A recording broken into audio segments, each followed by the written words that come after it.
Hello students, हम लोग chapter पढ़ रहे रासायनिक अभिक्रियाएं एवं समीकरण यानी केमिकल रिएक्शंस एंड इक्वेशन।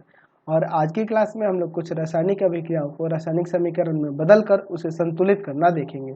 चलिए तो देखिए, क्वेश्चन में कह रहा है निम्नलिखित अभिक्रियाओं को रासायनिक समीकरण के रूप में लिखें और संतुलित करें। चलिए पहला क्वेश्चन लिखिए। कह रहा है कॉपर सल्फेट के विलयन से हाइड्रोजन सल्फाइड गैस प्रवाहित करने पर क्या बनता है? तो कॉपर सल्फाइड और तथा यहाँ क्या कर रहा है, सल्फ्यूरिक अम्ल बनता है, H2SO4 बनता है। ठीक है, तो अब इसे संतुलित करना है। तो ये मुझे ऑलरेडी ही संतुलित दिख रहा है, आप चेक कर सकते हो। यार कॉपर सल्फेट है, यहाँ पे आपका हाइड्रोजन सल्फाइड है, अभिक्रिया करके कॉपर सल्फाइड बन रहा है और सल्फ्यूरिक अम्ल बन रहा है। ठीक है, तो आप देख लो, कॉपर एक सल्फर एक ऑक्सीजन 4। ये देख रहे हैं ना, दोनों तरफ एक पहले से ही ऑलरेडी संतुलित है। तत्वों के परमाणुओं की संख्या अभिकारक और प्रतिफल में मुझे समान दिख रही है। दूसरा कह रहा है मीथेन का फॉर्मूला हो जाएगा CH4। ऑक्सीजन से संयोग करता है और संयोग करके कार्बन डाइऑक्साइड बनाता है और जल भी बनाता है। चलिए तो इसे हम लोग संतुलित करते हैं। तो पहले मैं क्या करूँगा, इस समीकरण को पहले लिख लूँगा। मीथेन है, ऑक्सीजन के साथ अभिक्रिया करके कार्बन डाइऑक्साइड और प्लस में जल बनाता है। तो संतुलित करने के लिए देखिए हम लोग क्या करेंगे, दोनों तरफ आप देखो, ऑक्सीजन की संख्या देखो और हाइड्रोजन की संख्या देखो। हाइड्रोजन यहाँ 4 है, यहाँ हाइड्रोजन 2 है। तो अगर मैं यहाँ 2 लगा दूंगा तो हाइड्रोजन 4 हो गया। अच्छा, ऑक्सीजन को देखो, यहाँ 2 और ये 2 4 है, यहाँ पे 2 ही है, तो यहाँ भी 2 लगाना पड़ेगा ताकि ऑक्सीजन 4 हो जाए। कार्बन 1 है, देख रहे हैं ना जी, बैलेंस हो गया कि नहीं। चलिए अगला क्वेश्चन नंबर 3 देखते हैं। कह रहा है कि सोडियम कार्बोनेट नाइट्रिक अम्ल से अभिक्रिया कर सोडियम कार्बोनेट, तो Na2CO3 सोडियम कार्बोनेट नाइट्रिक अम्ल के साथ HNO3 होता है इसका फॉर्मूला। ठीक है, नाइट्रिक अम्ल के साथ अभिक्रिया करता है तो क्या बनता है, सोडियम नाइट्रेट। ठीक है, और क्या बनता है, कार्बन डाइऑक्साइड तथा जल बनता है। तो चलिए अब इसके संतुलन करने के लिए बात कर लेते हैं। संतुलित करने के लिए तो पहले इस समीकरण को लिख लेते हैं। ठीक है, पहले हम लोग इस समीकरण को यहाँ पर लिख लेते हैं। सोडियम नाइट्रेट प्लस में कार्बन डाइऑक्साइड प्लस में जल बन रहा है। तो संतुलित करने के लिए दोनों तरफ देखो, यहाँ सोडियम 2 है, यहाँ पे सोडियम अकेले है। ऑक्सीजन को गिन लो, यहाँ पे 6 हो रहे हैं और ऑक्सीजन यहाँ पर 3 2 5 1 6 हो रहा है। हाइड्रोजन को देखो, हाइड्रोजन यहाँ पर 2 है और इधर आपका हाइड्रोजन 1 ही हो रहा है। तो पहले हम लोग हाइड्रोजन से ही देखते हैं। हाइड्रोजन यहाँ 2 लगा देते हैं, हाइड्रोजन 2, ये भी हाइड्रोजन 2 हो। ठीक है, अब देखिए इसके बाद यहाँ पर नाइट्रोजन की बात करेंगे तो 2 है और नाइट्रोजन यहाँ अकेले हो रहा है ना, तो चलिए यहाँ पे 2 लगा देते हैं, तो ये भी नाइट्रोजन 2 हो गया। सोडियम 2 है, कार्बन 1 है, कार्बन अकेले है। बाकी सब कुछ देखो तो संतुलित हो गया ना, कोई दिक्कत नहीं है। चलिए अभिकारक और प्रतिफल में तत्वों के परमाणुओं की संख्या समान दिखने लगी, संतुलित हो गया। चलिए क्वेश्चन नंबर 4 देखते हैं। कह रहा है पोटेशियम बाइकार्बोनेट जब सल्फ्यूरिक अम्ल के साथ यानी H2SO4 के साथ अभिक्रिया करता है तो हमें क्या मिलता है, पोटेशियम सल्फेट, कार्बन डाइऑक्साइड और जल बनता है। चलिए तो इसको संतुलित करने के लिए करते हैं। चलिए इसको संतुलित करते हैं। तो संतुलित करने के लिए पहले मुझे ये समीकरण लिखना होगा। ठीक है, पहले मैं इस समीकरण को लिख लेता हूँ कि 2SO4 plus carbon dioxide plus में जल। अब देखिए इसमें, तो इसको संतुलित करना है मुझे, तो मैं यहाँ देख रहा हूँ हाइड्रोजन को पहले गिन लेते हैं। हाइड्रोजन यहाँ 2 1 3 हो रहा है, यहाँ पे 2 ही दिख रहा है ना हाइड्रोजन। चलिए तो मैं एक काम करता हूँ, यहाँ 2 लगा देता हूँ, तो हाइड्रोजन यहाँ 4 हो गया और यहाँ पर हाइड्रोजन 3 ही है, तो 3 है तो यहाँ 2 लगाऊंगा तो हाइड्रोजन 4 LHS RHS में, यानी अभिकारक और प्रतिफल में 4 नहीं हो जाएंगे। पोटेशियम यहाँ 2, पोटेशियम यहाँ 2, सल्फर यहाँ पे 1 है, सल्फर यहाँ 1 ही है। ऑक्सीजन की बात करें तो ये 6 4 10, यहाँ 4, चलिए 8, सॉरी 4 2 6 और ये 2 8 हो रहा है। तो यहाँ पे आप 2 लगा दो तो ये 4 4 8 2 10 हो गया, और कार्बन यहाँ 2 और यहाँ भी कार्बन आपका 2 ही होगा। सब संतुलित हो गया कि नहीं? हो गया कि नहीं, है ना? अभिकारक और प्रतिफल में तत्वों के परमाणुओं की संख्या समान दिखने लगी, ये संतुलित हो गया। 5 नंबर देखिए, कह रहा सोडियम परऑक्साइड जल से अभिक्रिया कर। अच्छा, सोडियम परऑक्साइड, तो सोडियम परऑक्साइड की बात करेंगे तो Na2O2 हो जाएगा। सोडियम परऑक्साइड हो गया, जल के साथ अभिक्रिया कर रहा है, तो अभिक्रिया करके सोडियम हाइड्रोक्साइड NaOH और ऑक्सीजन बनाता है। तो इसको संतुलित कर देते हैं। तो संतुलित करने के लिए देखते हैं, यहाँ पर पहले इस समीकरण को लिख लेते हैं, फिर हम लोग इसके संतुलित करने की बात करेंगे। अब देखिए, संतुलित करना है तो आप हाइड्रोजन देखो ना, हाइड्रोजन यहाँ 2 है, हाइड्रोजन यहाँ पर 1 ही दिख रहा है। अच्छा, सोडियम यहाँ पे क्या है? सोडियम अकेले है, यहाँ पे सोडियम आपका 2 है। समझ रहे हैं ना बात को? अच्छा, हाइड्रोजन अगर मैं बात करूँ और ऑक्सीजन की मैं बात करूँ तो यहाँ पे कितना हो रहा है? 2 1 3 और यहाँ 2 1 3 हो जा रहा है। तो ऑक्सीजन तो पहले से बैलेंस है, लेकिन अगर मुझे हाइड्रोजन को बैलेंस करना है तो मैं एक काम कर सकता हूँ, यहाँ पे अगर 2 लगाता हूँ तो यहाँ मुझे 4 लेना होगा, ताकि ये हाइड्रोजन 4 हो जाए, यहाँ भी हाइड्रोजन 4 हो जाए। ठीक है, सोडियम यहाँ 4 हो गया, यहाँ पे मुझे 2 लगाना होगा, तभी ना यहाँ पे सोडियम भी आपका 4 हो जाएगा। और यहाँ देखो, ऑक्सीजन 2 और ये 2 4, ऑक्सीजन यहाँ 4 और 2 6 हो जा रहा है, ना? तो मैं एक काम करता हूँ, यहाँ पे भी तो देखो ना ऑक्सीजन 4 है, तो 4 और ये 2 6, और यहाँ भी 4 और ये 2 6, सब संतुलित हो जा रहा है, बिल्कुल संतुलित हो जा रहा है ना? तत्व, प्रत्येक तत्व के परमाणुओं की संख्या समान दिख रही है अभिकारक और प्रतिफल में। 6 नंबर में कह रहा है कि मर्क्यूरिक ऑक्साइड को गर्म करने पर, अच्छा मर्क्यूरिक ऑक्साइड की बात करेंगे तो HgO हो जाएगा मर्क्यूरिक ऑक्साइड, और इसे गर्म करने पर मरकरी यानी कि Hg पारा और ऑक्सीजन बनता है, चलिए, तो अगर इसे संतुलित करने की बात करें तो इस पहले समीकरण को लिख लेते हैं। HgO को गर्म करने पर Hg+O2 बन रहा है, तो यहाँ 2 लगाएंगे, तो ऑक्सीजन तो 2 हो गए, लेकिन मरकरी भी यहाँ 2 हो गया, तो यहाँ 2 लगाना पड़ेगा, है ना? चलिए आगे देखते हैं। 7 नंबर क्या कह रहा है कि अमोनियम नाइट्रेट, अच्छा ammonium nitrate NH4 NO3, ammonium nitrate को गर्म करने पर नाइट्रस ऑक्साइड N2O और जल बनता है, ठीक है। चलिए इसको अब संतुलित करते हैं। तो पहले मैं इस समीकरण को लिख लेता हूँ, NH4NO3 को गर्म करने पर नाइट्रस ऑक्साइड और जल बनता है। इसको संतुलित करने के लिए देखो, यहाँ पे हाइड्रोजन 4 है, तो मैं यहाँ 2 लगाऊंगा तो हाइड्रोजन 4 हो गया। ऑक्सीजन यहाँ पे कितना है? 3 है, और ऑक्सीजन यहाँ पर 2 और 1 3 हो गया। अच्छा, नाइट्रोजन की बात करें तो 2 है, और यहाँ नाइट्रोजन 1 और 1 2 है। संतुलित हो गया कि नहीं? बिल्कुल संतुलित हो गया।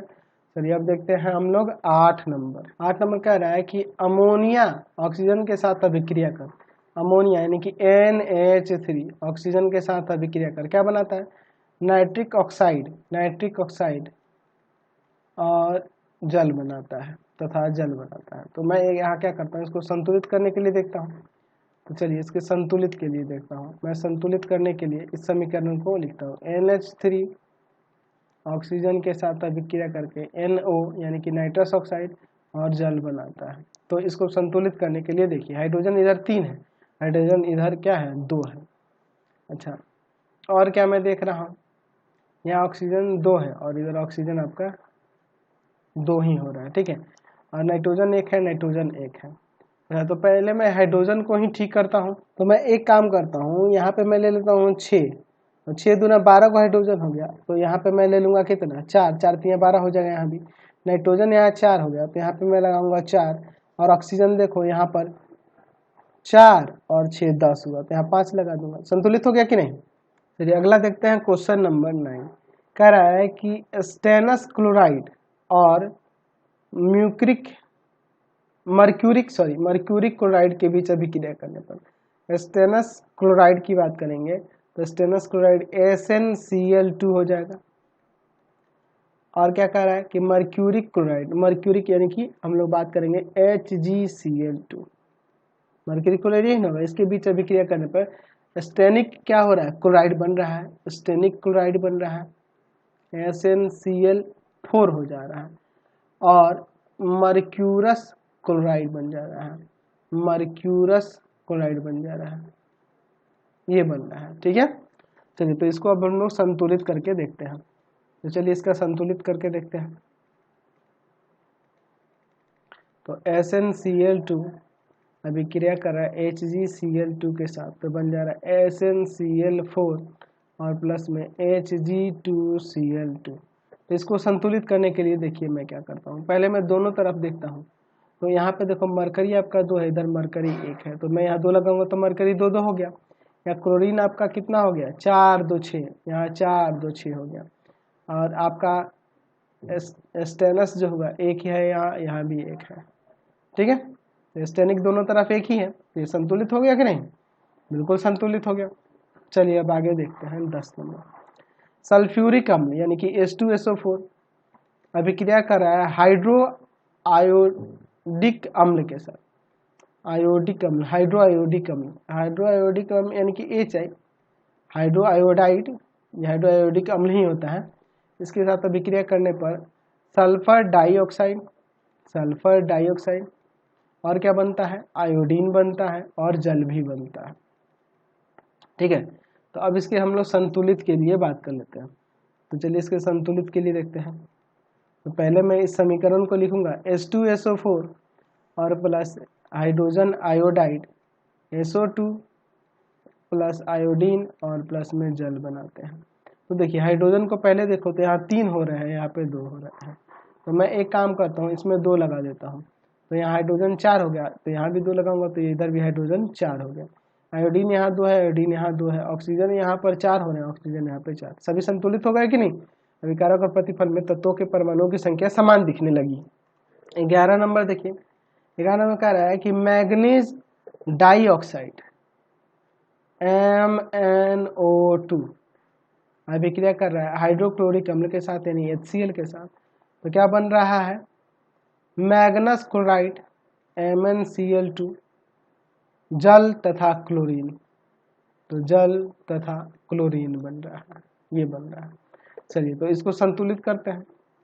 तो संतुलित करने के लिए पहले मुझे ये समीकरण को ही लिखना होगा, MnO2 अभिक्रिया कर रहा है HCl के साथ, तो बन जा रहा है MnCl2 प्लस में H2O और प्लस में आपका क्लोरीन। चलिए Cl2 है ये। ठीक है, अब इसको संतुलित करने के लिए देखिए, तो इधर हाइड्रोजन 2 है, इधर हाइड्रोजन 1 ही मुझे दिख रहा है। ठीक है, अच्छा और क्या मुझे दिख रहा है, यहाँ क्लोरीन 1 है और यहाँ क्लोरीन 2 2 4 है, तो मैं 4 लगाऊंगा तभी ना क्लोरीन आपका बराबर हो जाएगा, 4 लगा दिया। अब हाइड्रोजन यहाँ 4 हो गया और इधर हाइड्रोजन 2 है, तो अब देखो यहाँ पे मुझे 2 लगाना होगा ताकि ये हाइड्रोजन 4 हो जाए और इधर भी हाइड्रोजन 4 हो जाए। ऑक्सीजन यहाँ 2, ऑक्सीजन यहाँ 2, आपका जो मैग्नीज है वह Mn यहाँ देखो 1 ही है, संतुलित हो गया। चलिए अगला देखते हैं 12 नंबर, क्या कह रहा है कि सल्फर डाइऑक्साइड जल और आयोडीन के बीच अभिक्रिया से सल्फ्यूरिक अम्ल H2SO4 और क्या बन रहा है तथा हाइड्रो आयोडिक अम्ल यानी कि हाइड्रोजन आयोडाइड बन रहा है। ठीक है, तो चलिए अब इसको संतुलित करके देखते हैं। पहले इस समीकरण को लिख लेते हैं, पहले हम लोग इस समीकरण को लिख लेते हैं और फिर हम लोग इसे संतुलित करेंगे, H2SO4 और प्लस में हाइड्रोजन आयोडाइड। चलिए आप देखो इधर हाइड्रोजन 2 है और इधर हाइड्रोजन 3 3 हो जाना है, अगर मैं यहाँ 2 लगाऊंगा तो हाइड्रोजन इधर 4 हो गया, इधर 2 है तो यहाँ भी 2 लगाऊंगा, हाइड्रोजन 4 हो गया। ऑक्सीजन यहाँ 2 2 4 है और यहाँ पे ऑक्सीजन 4 है, फिर आयोडीन यहाँ 2 है, आयोडीन यहाँ पे 2 है। ठीक है, सल्फर 1 है, सल्फर 1 है, संतुलित हो गया कि नहीं। अभिकारक और प्रतिफल में तत्वों के परमाणु की संख्या क्या हो गई, समान दिख रही है। क्वेश्चन नंबर 13 देखिए, कह रहा है कि फॉस्फोरस अभिक्रिया कर रहा है सल्फ्यूरिक अम्ल के साथ यानी H2SO4 के साथ, अभिक्रिया करके क्या बना रहा है, फॉस्फोरिक अम्ल बना रहा है H3PO4, फॉस्फोरिक अम्ल बना रहा है और सल्फर डाइऑक्साइड बना रहा है और जल भी बना रहा है। ठीक है, चलिए अब इसको संतुलित करना देखते हैं। तो संतुलित करने के लिए यहाँ पे पहले इस अभिक्रिया समीकरण को लिखना होगा। ठीक है, तो पहले मैं यहाँ पर समीकरण को लिख लेता हूँ। अब ध्यान से देखिएगा, तो आप देखो इधर आप ऑक्सीजन 4 देख रहे हो, इधर 4 2 6 1 7 गो ऑक्सीजन हो जा रहा है। यहाँ हाइड्रोजन 2 देख रहे हो, हाइड्रोजन यहाँ 3 2 5 गो हो जा रहा है। अच्छा, तो मैं यहाँ 5 से गुना करूँगा तो हाइड्रोजन अब 10 हो गया, और इधर आपका हाइड्रोजन कितना था, 5 था। तो मैं यहाँ पे 2 लगा दूंगा इसमें भी और 2 लगा दूंगा इसमें भी, तो यहाँ 6 और ये 4 10 10 हो गए दोनों तरफ, इधर भी और इधर भी 10 10 हो गया हाइड्रोजन। ऑक्सीजन की बात करेंगे तो ऑक्सीजन यहाँ पे 20 है, और ऑक्सीजन यहाँ पे देखो 12 2 14 12 2 14 और 2 18 हुआ, 14 2 16 हुआ, सॉरी 16 हुआ। तो मैं एक काम करता हूँ, यहाँ पर मैं तो 14 नहीं हुआ, देखिए 4 दूना 8 2 10 और 2 12 हो रहा है, तो मैं यहाँ पे 5 लगा देता हूँ। तो 5 दूना 10 10 8 18 और ये 2 20 नहीं हो जा रहा है, हो गया कि नहीं 20।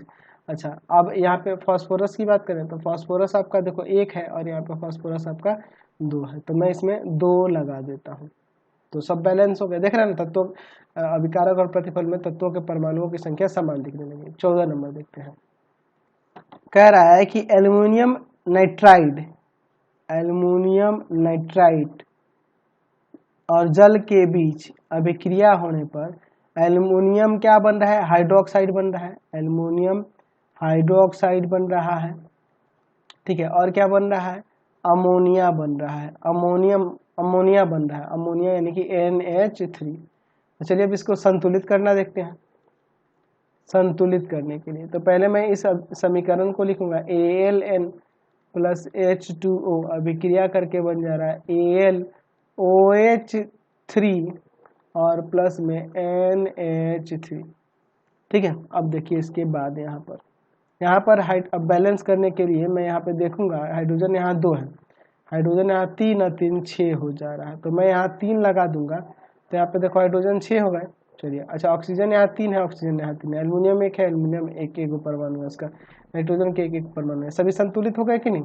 प्रत्येक तत्वों के परमाणुओं की संख्या अभिकारक और प्रतिफल में मुझे समान दिखने लगी। क्वेश्चन नंबर 15 देखते हैं। 15 नंबर में क्या करा है कि कार्बन अभिक्रिया करा के साथ सांद्र यानी कंसंट्रेटेड सल्फ्यूरिक अम्ल के साथ यानी H2SO4 के साथ अभिक्रिया करके कार्बन डाइऑक्साइड, सल्फर डाइऑक्साइड और तथा जल बनाता है। तो इसको संतुलित करना देखेंगे, संतुलित करना देखते हैं। पहले इस समीकरण को लिख देते हैं। ठीक है, पहले हम लोग इस समीकरण को लिख देते हैं। अब इसके बाद देखिए, तो संतुलित करने के लिए आपको देखना होगा दोनों तरफ, यहाँ पे हाइड्रोजन और ऑक्सीजन को पहले मेनली, यहाँ पे 2 हाइड्रोजन है, यहाँ पे 2 हाइड्रोजन और ऑक्सीजन देखो यहाँ पर 4 है और यहाँ पर ऑक्सीजन आपका 5 गो हो जा रहा है। तो ऑक्सीजन को पहले सही करने के लिए मैं एक काम करता हूँ, यहाँ पर 2 लगाता हूँ, तो यहाँ ऑक्सीजन कितने हो गए, 8 हो गए, तो यहाँ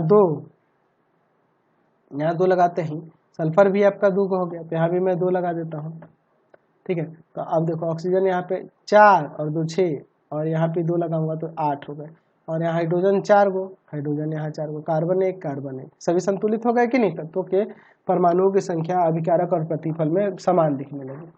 चलिए 16 नंबर कह रहा है कि कार्बन अभिक्रिया कर रहा है नाइट्रिक अम्ल के साथ, नाइट्रिक अम्ल के साथ HNO3 के साथ अभिक्रिया करके कार्बन डाइऑक्साइड, नाइट्रोजन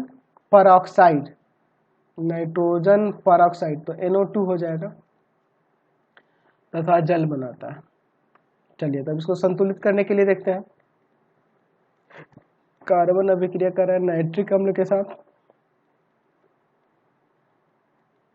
तो क्या बन रहा है, कार्बन डाइऑक्साइड और उसके बाद नाइट्रोजन परऑक्साइड और जल बनाता है। तो इसको संतुलित करने के लिए देखिए मैं एक काम करता हूँ, यहाँ पर देखिए, यहाँ पर ऑक्सीजन कितने दिख रहे हैं, ऑक्सीजन यहाँ पे 5 है और यहाँ पे ऑक्सीजन 3 है, सेम पिछले वाले की तरह ही हो रहा है।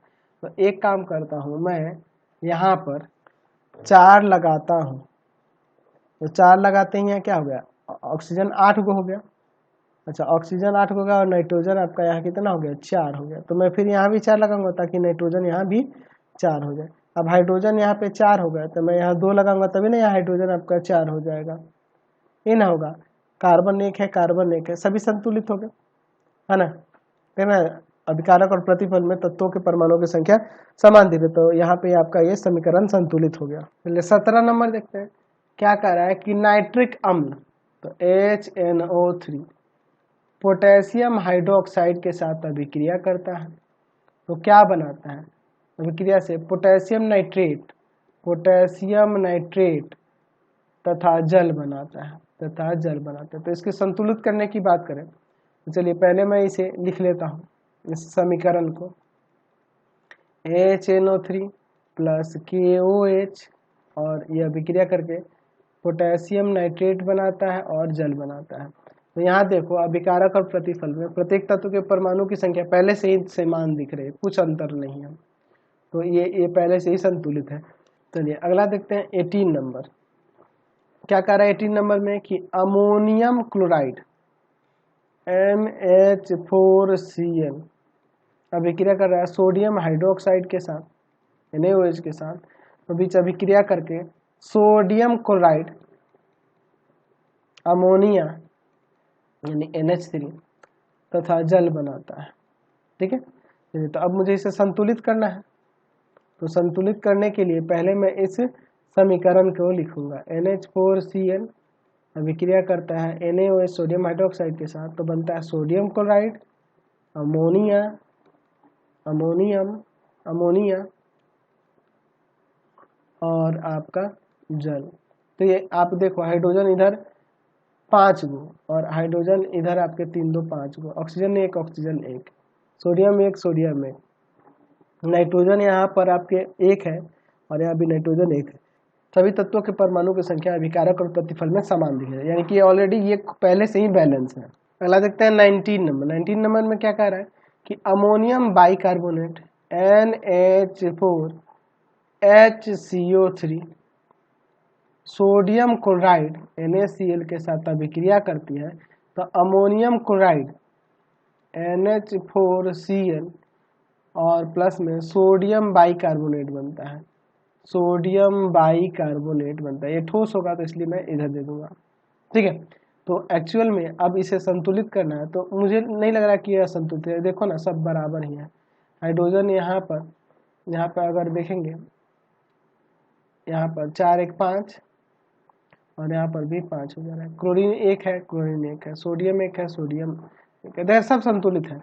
अगर मैं इसके संतुलित समीकरण की बात करूँगा तो सेम यही समीकरण हमें यहाँ पे लिख लेना होगा, NH4HCO3 प्लस NaCl अभिक्रिया करके क्या बनाता है NH4Cl, है ना, अमोनियम क्लोराइड और क्या बनाता है सोडियम बाइकार्बोनेट बनाता है।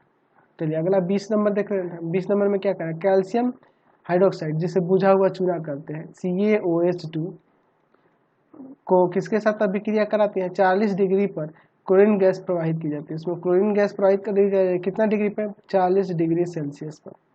तो क्लोरीन गैस प्रवाहित करने पर विरंजक चूर्ण बनता है, तो विरंजक चूर्ण का हो जाएगा CaOCl2 लिख दो, CaOCl2 या Cl एक बाहर भी लिख सकते हैं इस तरह से, और तथा जल भी बनता है। इसमें गलत दिया है, विरंजक चूर्ण तथा जल इसमें जोड़ देना, तथा जल बनता है। ठीक है, इसमें आप जोड़ दोगे ना, ऐसा नहीं है, इसको हम लोग ऐसे भी लिख सकते थे CaOCl2, एक ही बात होगी, दोनों का मतलब एक ही है। तो चलिए अब इसको संतुलित करने के लिए देखते हैं।